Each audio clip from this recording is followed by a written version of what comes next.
Hello guys, welcome back to the channel and welcome back to Elite Wrestling. तो guys आज इस video में हम बात करने वाले हैं इस वीक के AEW Dynamite special Fight for the Fallen के बाद की AEW से जुड़ी हुई बहुत ही बड़ी और बहुत सारी अपडेट्स के बारे में। और गाइज ये लगभग कंफर्म ही हो चुका है कि हमें CM Punk AEW कंपनी में कब डेब्यू करते हुए दिखाई देने वाले हैं, जिसके बारे में आज इस वीडियो के अंदर हम बात करने वाले हैं। हम जानने वाले हैं कि इस week AEW Dynamite special Fight for the Fallen के ऊपर क्रिस जेरिको और निक केज के ब्रूटल मैच के बाद फिलहाल में क्रिस जेरिको की हालत कैसी है। इस वीक के AEW Dynamite special Fight for the fallen की व्यूअरशिप सामने आ चुकी है। हम जानने वाले हैं कि इस वीक की वीकली टॉप 5 रैंकिंग्स क्या रही, जिसके साथ ही हम जानेंगे कि इस वीक की इंपैक्ट रेसलिंग के शो के ऊपर क्या हुआ। तो गाइज ये सब बातें जानने के लिए ये वीडियो एकदम आखिर तक देखना। और गाइज अब ज्यादा देर ना लगाते हुए चलिए ये वीडियो शुरू करते हैं। और सबसे पहले बात करते हैं इस वीक के AEW Dynamite special Fight for the fallen की, और जानते हैं कि इस वीक के AEW Dynamite special Fight for the fallen की व्यूअरशिप क्या रही। लेकिन गाइज हर बार की तरह ही मैं आपको इस वीक के AEW Dynamite special Fight for the fallen की व्यूअरशिप बताने से पहले आपको लास्ट वीक के डायनामाइट स्पेशल फाइटर फेस्ट की नाइट 2 की व्यूअरशिप याद दिलाना चाहूंगा। और अगर यहाँ पर हम बात करें लास्ट वीक के डायनामाइट स्पेशल फाइटर फेस्ट की नाइट 2 की, तो गाइज लास्ट वीक के फाइटर फेस्ट की डायनामाइट स्पेशल नाइट 2 की व्यूअरशिप थी 1.148 मिलियन व्यूअर्स, जो देखा जाए तो AEW के हिसाब से बहुत ही बढ़िया व्यूअरशिप थी।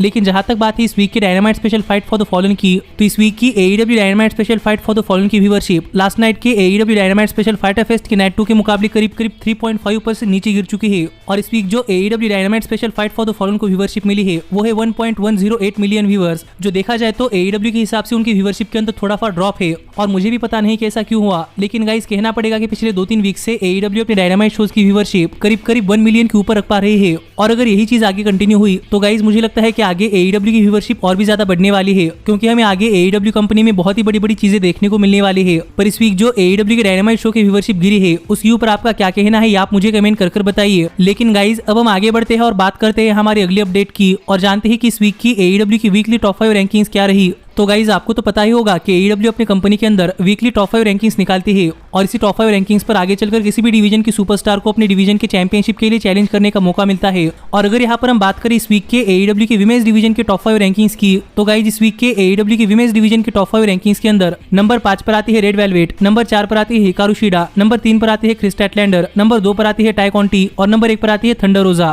और स्टिल है हमारी AEW women's world heavyweight champion doctor Britt Baker. लेकिन जहां तक बात है इस वीक के AEW के टैग टीम डिवीजन के टॉप 5 रैंकिंग्स की, तो गाइज AEW के टैग टीम डिवीजन के टॉप 5 रैंकिंग्स के अंदर नंबर 5 पर आते हैं सेंटेना और ओर्टिज, नंबर 4 पर आते हैं FTR, नंबर 3 पर आते हैं प्राइवेट पार्टी, नंबर 2 पर आते हैं द क्लेम्ड, और नंबर 1 पर आते हैं वार्सिटी ब्लॉन्ड्स। और स्टिल है हमारे AEW world tag team champions the young बक्स। लेकिन जहां तक बात है AEW के सिंगल्स मेल डिवीजन के टॉप 5 रैंकिंग्स की, तो गाइज इस वीक के AEW के सिंगल्स मेल डिवीजन के टॉप 5 रैंकिंग्स के अंदर नंबर 5 पर आते हैं ऑरेंज कैसिडी, नंबर 4 पर आते हैं डार्बी एलन, नंबर 3 पर आते हैं क्रिश्चियन केज, नंबर 2 पर आते हैं जंगल बॉय, और नंबर 1 पर आते हैं एडम पेज। और स्टिल है हमारे AEW TNT चैंपियन मीरो और AEW world heavyweight champion Kenny Omega. और यही है हमारी इस वीक की AEW की वीकली टॉप 5 रैंकिंग्स। और मुझे ऐसा लगता है कि हमें इस वीक के AEW की वीकली टॉप 5 रैंकिंग्स के अंदर AEW की विमेंस और AEW के टैग टीम डिवीजन के टॉप 5 रैंकिंग्स में थोड़े फार चेंजेस देखने को मिले हैं, जिस पर आपका क्या कहना है आप मुझे कमेंट कर बताइए। लेकिन गाइज अब हम आगे बढ़ते हैं और बात करते हैं हमारी अगली अपडेट की, और जानते हैं कि इस वीक के इंपैक्ट रेसलिंग के शो के ऊपर जाकर AEW सुपरस्टार्स ने क्या किया। तो गाइज आपको तो पता ही होगा कि AEW और इंपैक्ट रेसलिंग इन दोनों ही कंपनियों के पार्टनरशिप के चलते फिलहाल में केनी ओमेगा इंपैक्ट रेसलिंग के शो के ऊपर भी जा रहे हैं, क्योंकि फिलहाल में केनी ओमेगा इंपैक्ट रेसलिंग के वर्ल्ड हेवीवेट चैंपियन है। इसीलिए केनी ओमेगा वीकली बेसिस पर इंपैक्ट रेसलिंग के शो के ऊपर जा रहे हैं। और जहां तक बात है इस वीक के इंपैक्ट रेसलिंग के शो की, तो गाइज इस वीक के इंपैक्ट रेसलिंग के शो की शुरुआत में हमने देखा कि इंपैक्ट रेसलिंग के एग्जीक्यूटिव वाइस प्रेसिडेंट यानी कि स्कॉट डियामोरे ने कहा कि फिलहाल में रेसलिंग इंडस्ट्री के अंदर बहुत सारी बड़ी चीजें हो रही है और कोई भी सुपरस्टार किसी भी जगह पर डेब्यू कर रहा है। और आज भी हमें इंपैक्ट रेसलिंग के शो के ऊपर बहुत ही बड़ी चीजें देखने को मिलने वाली है, और उन्हें भी पता नहीं कि इंपैक्ट रेसलिंग के ऊपर क्या होगा। जो बातें यहाँ पर स्कॉट डियामोरे कर रहे थे, लेकिन तभी यहाँ पर टॉमी ड्रीमर आ गए, और यहाँ पर स्कॉट से बातें करते हुए टॉमी ड्रीमर ने कहा कि सैमी कैलियन के केनी ओमेगा से हारने के बाद फिलहाल में केनी ओमेगा की इंपैक्ट वर्ल्ड चैंपियनशिप के लिए कोई भी नंबर 1 कंटेंडर नहीं है। इसीलिए टॉमी ड्रीमर चाहते थे कि टॉमी ड्रीमर इंपैक्ट रेसलिंग के वर्ल्ड हेवीवेट चैंपियनशिप के लिए नंबर 1 कंटेंडर फाइंड आउट करे, जिस पर स्कॉट ने कहा कि स्कॉट फिलहाल में काफी बिजी है, इसीलिए टॉमी ड्रीमर खुद से कोई मैच करवाकर इंपैक्ट रेसलिंग के वर्ल्ड हेवीवेट चैंपियनशिप के लिए नंबर 1 कंटेंडर फाइंड आउट कर सकते हैं। जो बात कहकर स्कॉट यहाँ से चले गए। पर इसके बाद हम इंपैक्ट रेसलिंग के शो के ओपनर के तौर पर द गुड ब्रदर्स और जे वाइट और क्रिस बे के बीच में एक टैग टीम मैच देखने को मिला। और गाइज ये मैच एक ठीक ठाक मैच था, लेकिन जहां तक बात है इस मैच की विनर की, तो फाइनली इस मैच के आखिर में गुड ब्रदर्स ने क्रिस बे के ऊपर अपना फिनिशर लगाकर क्रिस बे को पिन कर ये मैच जीत लिया है।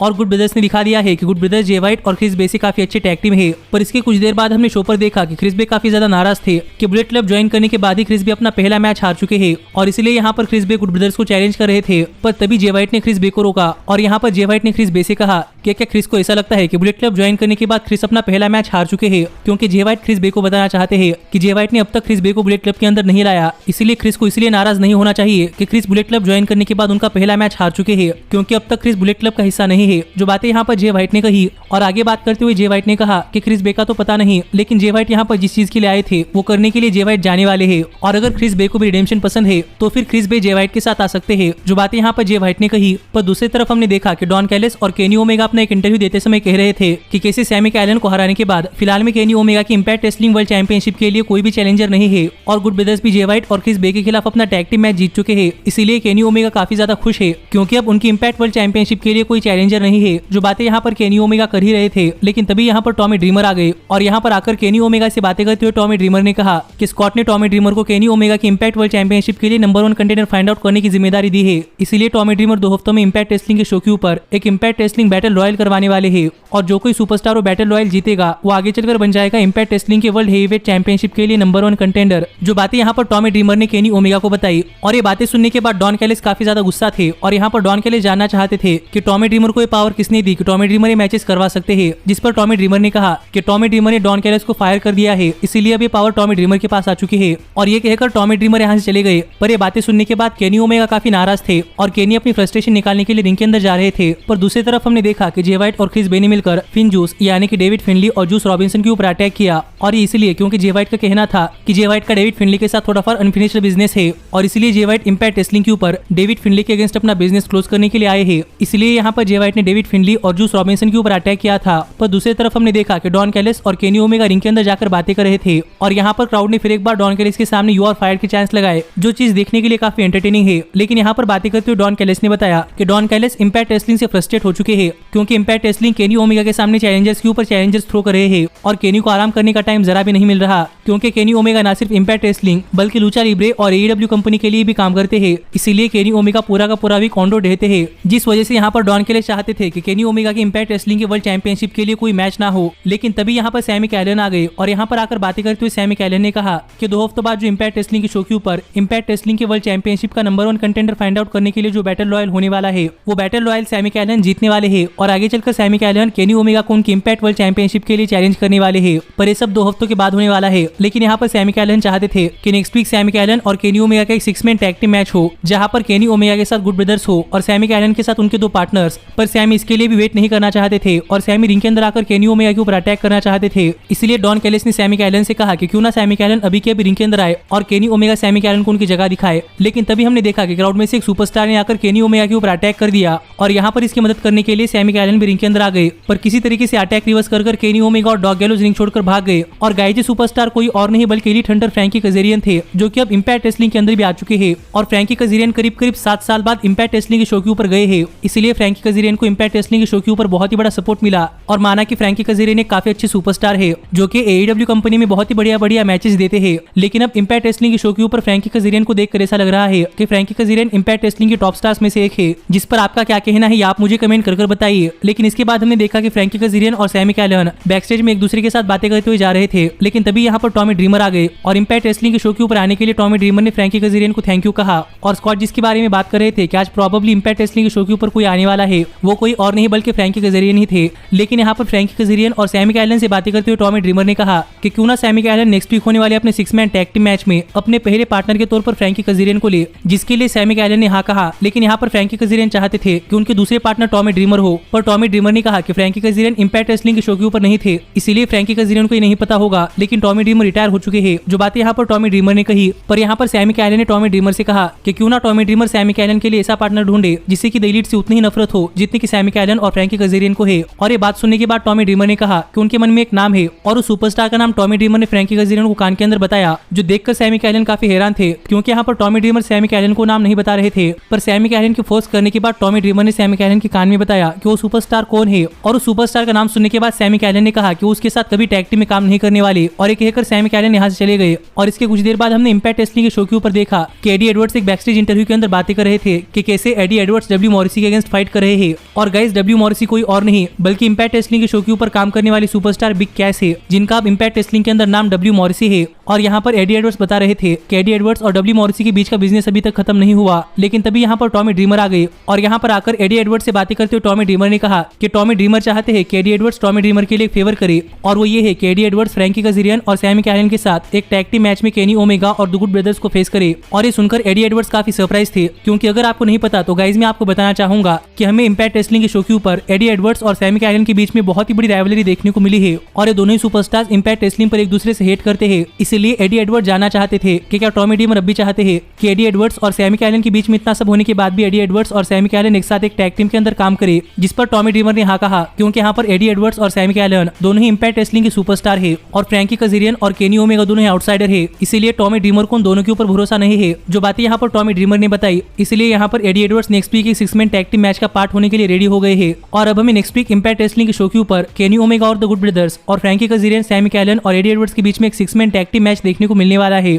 जिसके बारे में आपका क्या कहना है आप मुझे कमेंट कर बताइए। और हाँ, आप मुझे कमेंट कर भी बताना मत भूलना कि क्या आप चाहते हैं कि मैं इंपैक्ट रेसलिंग के शो के ऊपर जो कुछ हुआ वो एक सेपरेट वीडियो के अंदर बताऊं या नहीं, क्योंकि मुझे ऐसा लगता है कि अपडेट्स के अंदर ये सब चीजें काफी मिक्स हो रही है। पर अब हम आगे बढ़ते हैं और बात करते हैं हमारी अगली अपडेट की, और जानते हैं कि इस वीक के AEW Dynamite special Fight for the Fallen के ऊपर क्रिस जेरिको और निक केज का एक काफी खतरनाक डेथ मैच होने के बाद फिलहाल में क्रिस जेरिको की हालत कैसी है। तो गाइज, अगर आपने हमारा इस वीक का AEW के dynamite special Fight for the fallen का रिव्यू वीडियो देखा होगा तो आपको पता होगा कि हम इस वीक के AEW Dynamite special Fight for the Fallen के ऊपर labours of Jericho story line का दूसरा मैच यानी कि क्रिस जेरिको और निक केज के बीच में एक नो रूल्स मैच देखने को मिला था, जो कि एक काफी ब्रूटल मैच था और एक काफी खतरनाक मैच के अंदर क्रिस जेरिको ने निक केज को हरा दिया था। और अब क्रिस जेरिको अपने अगले लेबर के लिए तैयार है। पर इस काफी खतरनाक मैच के बाद हाल ही में क्रिस जेरिको ने अपने सोशल मीडिया हैंडल्स के ऊपर एक तस्वीर शेयर की है, और आप भी इस तस्वीर के अंदर देख सकते हैं कि निक केज के साथ एक काफी खतरनाक मैच के बाद फिलहाल में क्रिस जेरिको की हालत कैसी है। और यहाँ पर इस तस्वीर के कैप्शन में क्रिस जेरिको ने लिखा कि क्रिस जेरिको के मन में निक केज के लिए काफी ज्यादा रिस्पेक्ट है, लेकिन क्रिस जेरिको भी काफी इंसेन है। जो बातें क्रिस जेरिको ने अपने मैच के बाद अपने सोशल मीडिया हैंडल्स के ऊपर लिखी है,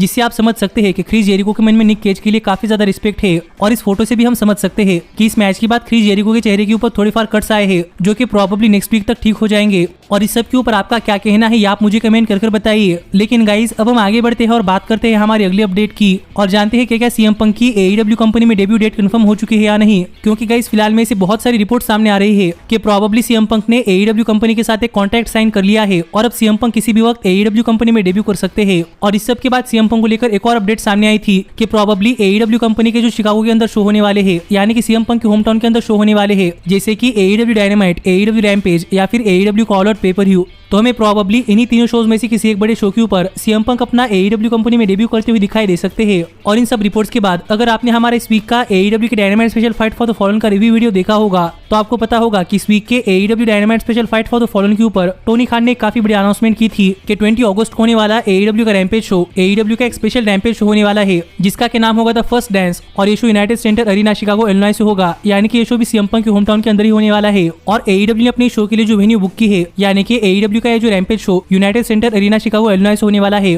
वो अरीना भी एक काफी बड़ा अरीना है। और हाल ही में AEW जो अपना न्यूयॉर्क के अंदर शो करवाने वाली है, जिसका के नाम है AEW ग्रैंड स्लैम, और जहां उस शो के ऊपर करीब 25,000 फैंस आने वाले हैं। तो यही शिकागो के अंदर होने वाली यूनाइटेड सेंटर अरीना के AEW रैम्पेज शो के लिए करीब 23,500 फैंस आ सकते हैं। और अगर AEW को अपना इतना बड़ा शो सेल आउट करना है तो यहाँ पर AEW को अपने शो के ऊपर बहुत ही बड़ी चीजें करनी पड़ेगी। और वैसे भी ये शो सीएम पंक के होम टाउन यानी कि शिकागो इलिनॉइस के अंदर है, तो आप समझ सकते हैं कि हमें प्रॉबेबली 20 अगस्त के AEW रैम्पेज शो के ऊपर सीएम पंक अपना AEW कंपनी के अंदर डेब्यू करते हुए दिखाई दे सकते हैं, क्योंकि बिना किसी वजह के AEW अपना शो इतने बड़े एरिना के अंदर बुक नहीं करेगी, जिससे कि अभी कंफर्म ही हो चुका है कि हमें सीएम पंक 20 अगस्त को AEW कंपनी में डेब्यू करते हुए दिखाई देने वाले हैं। और अगर ये सच है तो गाइस, सीएम पंक के AEW कंपनी में डेब्यू करने के बाद AEW के अगले बड़े पेपर व्यू यानी कि AEW के ऑल आउट पेपर व्यू के लिए करीब 2 डायनामाइट शोज और 2 रैम्पेज शोज बाकी रहते हैं, यानी कि AEW के ऑल आउट पेपर व्यू से पहले 25 अगस्त को होगा एक डायनामाइट शो, 27 अगस्त को होगा एक रैम्पेज शो, 1 सितंबर को होगा एक डायनामाइट शो और 3 सितंबर को होगा एक रैम्पेज शो। और अगर सीएम पंक के AEW कंपनी में 20 अगस्त को डेब्यू करने के बाद ऑल आउट पेपर व्यू से पहले 4 बड़े शोज बाकी है, तो हमें प्रॉबेबली AEW इन 4 बड़े शोज के अंदर सीएम पंक की एक काफी बढ़िया स्टोरी लाइन तैयार कर सीएम पंक का AEW के ऑल आउट पेपर व्यू के ऊपर एक मैच भी करवा सकती है, जिसके बारे में आपका क्या कहना है आप मुझे कमेंट कर बताइए। क्या आपको लगता है कि 20 अगस्त को AEW के रैम्पेज शो के ऊपर डेब्यू करने के बाद हमें सीएम पंक AEW के ऑल आउट पेपर व्यू में रेसल करते हुए दिखाई देने वाले हैं या नहीं? पर मुझे लगता है कि ऐसा जरूर होने वाला है और मैं भी ऐसा होते हुए देखना चाहता हूँ। लेकिन गाइस, अब मैं मिलता हूँ आपसे अगली वीडियो में,